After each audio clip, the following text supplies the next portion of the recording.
অভ্যুত্থানের মূল প্রেক্ষাপট ছিল বৈষম্যহীন একটা বাংলাদেশ তৈরি করা, মেধাভিত্তিক একটা বাংলাদেশ তৈরি করা, বৈষম্যহীন এবং মেধাবীদের বাংলাদেশ তৈরি করার লক্ষ্যেই আমাদের অভ্যুত্থান সংগঠিত হয়েছে।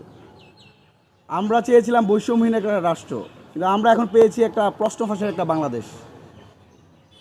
2 সহস্রাধিক শহীদের রক্তের সাথে বেইমানি করার শামিল। যেখানে আমরা মেধার মূল্যায়ন চেয়েছি, সেখানে আমরা প্রশ্নফাঁসের মধ্য দিয়ে মেধাবীদেরকে আজকে আত্মহত্যার দিকে ধাবিত করছি।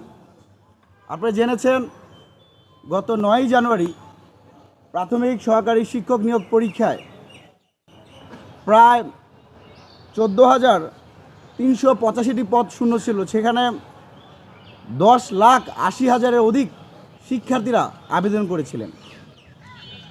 একটা 13তম গ্রেড, এই যে প্রাথমিক সহকারী শিক্ষক নিয়োগ পরীক্ষা, সেখানে গ্রেড হচ্ছে 13তম, সেইখানে আবেদন করেছে 10,80,000 শিক্ষকদের আন্দোলনের প্রেক্ষিতে সেটা বর্তমানে প্রায় 11তম গ্রেডের দিকে ধাবিত হওয়ার একটা প্রক্রিয়া চলমান রয়েছে। এমন একটা বাস্তবতা আমরা দেখতে পেয়েছি, সেখানে গাইবান্ধাতে, শুধুমাত্র গাইবান্ধাতেই 52 জনকে আমরা প্রশ্নফাঁস এবং ডিজিটাল জালিয়াতি যে ইলেকট্রনিক্স ডিভাইস আছে সেগুলোকে আমরা 52 জনকে গ্রেপ্তার হতে দেখতে পেয়েছি।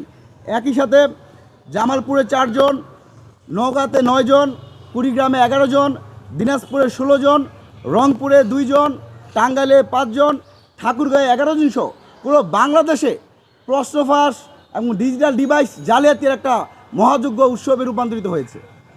আমরা ছাত্র সমাজের পক্ষ থেকে তীব্র নিন্দা এবং প্রতিবাদ জানাচ্ছি। তবে আশ্চর্যের বিষয় আমরা দেখতে পাই, এবারও আমরা এর আগেও বিসিএস পরীক্ষার প্রশ্নফাঁস যখন হয়েছে তখন আপনারা অনেকেই জানেন, সেই পিএসসির একজন চেয়ারম্যানের ড্রাইভার আবেদ আলীর কথা আপনাদের নিশ্চয়ই মনে আছে। এবারও ঠিক প্রাইমারি সহকারী শিক্ষক নিয়োগ পরীক্ষার প্রশ্নফাঁসে অন্তর্বর্তীকালীন সরকারের বর্তমান বিশেষ সহকারী, যিনি ঐক্যমত কমিশনের দায়িত্বে ছিলেন, সেই আলী রিয়াজের সাবেক ড্রাইভার মাহবুব এই ডিজিটাল ডিভাইস সহ প্রশ্নফাঁস হত্যার সাথে জড়িত। আমরা প্রশ্ন করতে চাই, প্রতিবারই এই যে একজন ড্রাইভারের পক্ষে কি সম্ভব প্রশ্ন কোথায় আছে সেখান থেকে প্রশ্ন ফাঁস করা? আমরা আবেদ আলীদেরকে গ্রেপ্তার হতে দেখি, কিন্তু সেই পিএসসির চেয়ারম্যানকে কিন্তু আমরা গ্রেপ্তার হতে দেখতে পাই নাই। আমরা সন্দেহ করছি, সংশয় করছি, এই যে এবারও যে ড্রাইভার মাহবুবকে গ্রেপ্তার করা হয়েছে, তার সাথে প্রধান উপদেষ্টার বিশেষ সহকারী বা উপদেষ্টাদের উচ্চ পর্যায়ের কারা জড়িত আছে তা খতিয়ে বের করতে হবে।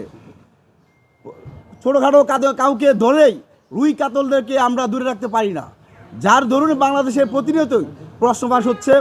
আমরা আজকের এই সংবাদ সম্মেলন থেকে যেই হারে প্রশ্ন ফাঁস হয়েছে, এই পরীক্ষা দিয়ে যারা শিক্ষক হবে তারা কোনোভাবেই শিক্ষার্থী বান্ধব একটা সমাজ বিনির্মাণ তারা করতে পারবে না। আমরা মনে করি তদন্তপূর্বক গত 9 জানুয়ারি প্রাথমিক সহকারী শিক্ষক নিয়োগ পরীক্ষা যে অনুষ্ঠিত হয়েছে সেই পরীক্ষা বাতিল করতে হবে। বাতিল করে পরবর্তীতে সরকারের সুবিধা মতো সময় তারা যেন সেই পরীক্ষার আবার নির্ধারণ করতে পারে। একই সাথে আমরা কিছু বিষয় আরও কথা বলতে চাই। এই যে প্রশ্নফাঁস চক্র এবং ডিজিটাল দুর্নীতির সাথে যারা জড়িত তাদেরকে সর্বোচ্চ শাস্তির আওতায় আনতে হবে। বিগত সময়ে যারাই গ্রেপ্তার হয়েছে, আবেদ আলীর কথা আমরা শুনেছি, সে 2011 সালে কিন্তু গ্রেপ্তার হয়েছিল, পরবর্তীতে আবার তাকে ছেড়ে দেওয়া হয়। আমরা মনে করি প্রশ্নফাঁস রোধ করতে হলে, বিশেষ করে যেহেতু গতকাল এমসিকিউ পরীক্ষা ছিল, আমরা সরকারের প্রতি প্রস্তাবনা রাখতে চাই এমসিকিউ পরীক্ষা বাদ দিয়ে লিখিত বা রচনামূলক পরীক্ষা অন্তর্ভুক্ত করা যায় কি না। যদি রচনামূলক পরীক্ষা অন্তর্ভুক্ত করা হয় তাহলে এখন যেই হারে প্রশ্নফাঁস হচ্ছে সেই প্রশ্নফাঁস হওয়ার সম্ভাবনা অনেকটাই কমে আসবে। আমরা জানি যে শিক্ষার্থীদের দাবির প্রেক্ষিতে প্রশ্নফাঁসের যে মহাযজ্ঞ উৎসব তৈরি হয় তারই ধারাবাহিকতা কিন্তু 2 ধাপে পরীক্ষা হচ্ছে। যে 14 লাখ আবেদনকারী আছে তাদের 2 ধাপে অনুষ্ঠিত হওয়ার কথা।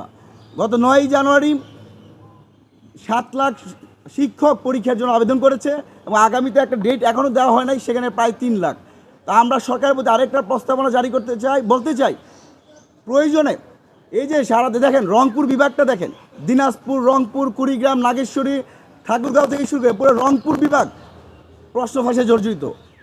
জামালপুরে হয়েছে, তারপর ঠাকুরগাঁওতে হয়েছে, টাঙ্গাইলে হয়েছে, বাংলাদেশের বিভিন্ন প্রান্তে প্রশ্নফাঁস হয়েছে। আমরা মনে করি প্রত্যেকটা বিভাগ ভিত্তিক করে ঢাকাতেই সেই পরীক্ষাগুলো নেওয়ার ব্যবস্থা করা হোক। প্রয়োজনে 1 সপ্তাহ বা 5 দিন বা 10 দিনের ব্যবধানে 2-3টা বিভাগকে একসাথে করে এখন যেহেতু 2 ধাপে করা হচ্ছে, সেই ধাপটা বাড়িয়ে দিয়ে অন্তত 5 ধাপের মধ্য দিয়ে পরীক্ষাটা অনুষ্ঠিত করলে আমরা মনে করি সেই প্রশ্ন ফাঁসের জায়গা থেকে অনেকটাই আমরা রোধ করতে পারবো।